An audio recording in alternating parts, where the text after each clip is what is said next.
నులివెచ్చగా ఉంటే పట్టుకెళ్ళి మండించేయండి. ఆమేన్.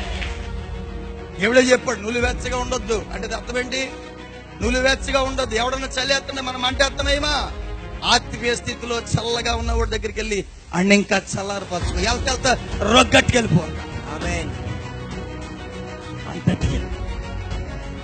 మండి చేయి. ఎలా మండిపోవాలంట?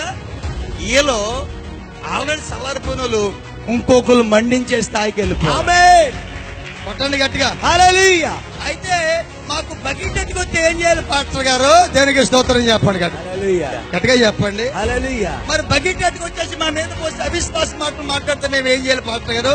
అయితే నేను చెప్తున్నాను, వాళ్ళు బకెట్ వేసిన పెద్ద ట్యాంకులు వేసిన పరలోక అగ్ని ఆరదంటే ఆరదు. ఆమేన్. ఎప్పుడు కూడా అది అక్కడ ఆమేన్.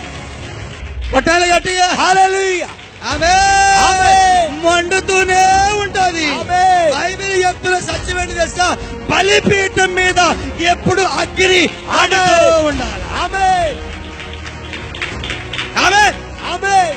ఆమేన్ చెప్పండి. ఆమేన్. నీకు ట్యాంకులు ఇప్పేసి నీ నెత్తి మీద చల్లారాలన్నా గానీ నీ బలిపీఠం మీద ప్రార్థన ఉంటే ఆమేన్. నీళ్లే కాలిపోతాయి. ఆమేన్. నీళ్లే కాలిపోతాయి. ఆమేన్. నీళ్లే కాలిపోతాయి. ఆమేన్. ఆమేన్ చెప్పండి గట్టిగా. ఆమేన్. అంటే ప్రార్థన అగ్గి, ఆమేన్. ప్రార్థన అగ్గి.